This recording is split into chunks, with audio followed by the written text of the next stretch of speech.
In this tutorial we're going to show how to add and edit suppliers. So we can click the admin button, it takes us to the admin menu, and we select Supplier Setup. There are no suppliers currently set up in the system as it's a new one, so we insert supplier and we can enter the supplier name.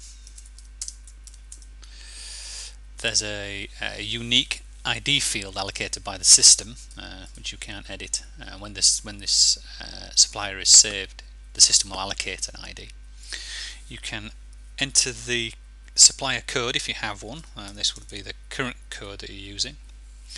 And there's a supplier tag label that can be used for printing supplier labels at a future date. So give that a number. You don't have to enter anything there at the moment. And the address,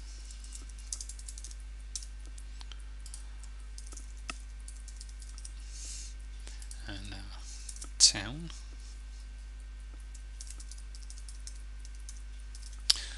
and postcode. And you don't have to enter any detail that's not required here, so you can enter detail as you need, email and website, etc. Over on the left hand side there are a number of buttons that you can select, the first of which is contact. If you have a specific contact that you want to enter the details for, you can put their name here and their specific telephone number and email if they have one, and save that. And next button down is the pricing button. Now a number of these features are currently going to be set in future, so currently the number of these work, but there's no rounding functionality other than it's switched to none at the moment. But you can set whether you are going to multiply or margin the value of products tagged against this particular supplier.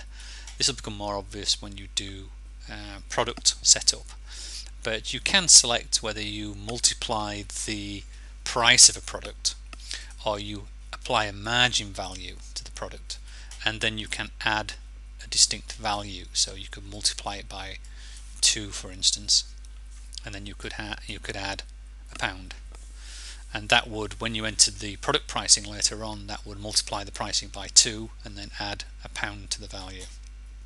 Similarly, if you select that to margin, you could select 20% and add £1, so that would add 20% to the price of the product and add £1 later on. So we're currently going to set this back to 0, and that prompts you to remind you that you are multiplying or adding a margin. In our case we're adding it, but it's only set to 0, so it doesn't matter.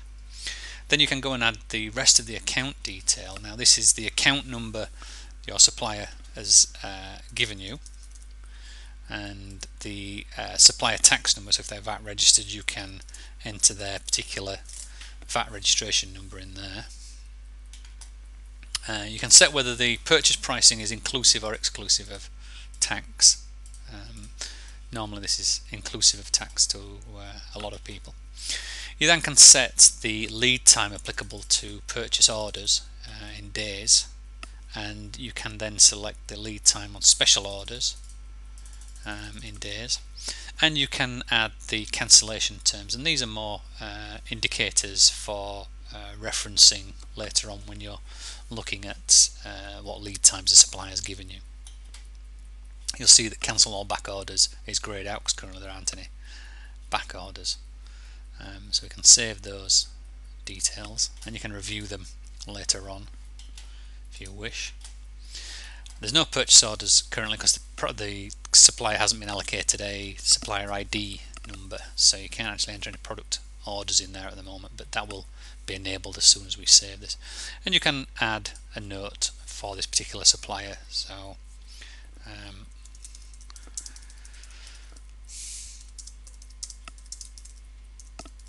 as you need. So we can save that supplier, and you'll see that supplier now appears in the supplier list. So if we select the supplier and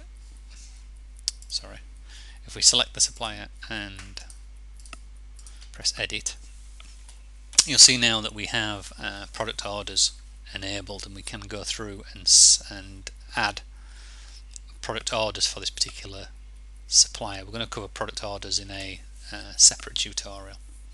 So that's adding suppliers to the Parktronic PT200 store management and ePOS system.